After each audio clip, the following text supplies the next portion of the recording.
সব কিছু ভুলে হয়তো ঠিক হয়ে যাব। বারবার মায়ের কথা মনে পড়তো, মার চিকিৎসার কথা মনে পড়তো।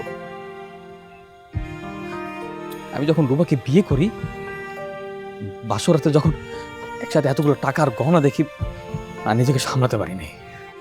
তুমি আমাকে বলতে পারতা তোমার টাকা লাগবে। তোমার মায়ের কথা শুনে কি আমি তোমাকে টাকা দিতাম না? এতগুলো টাকার কথা কিভাবে বলবো? হ্যাঁ, তারপর প্রথমে তো বলতেছিলাম যে আমার মা বাবা কেউ নাই, তাই বলতে পারিনি।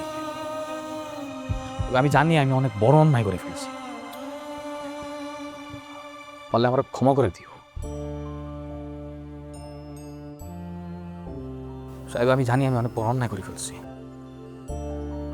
আপনার অনেক বড় মানুষ, অনেক বড় মাপের মানুষ।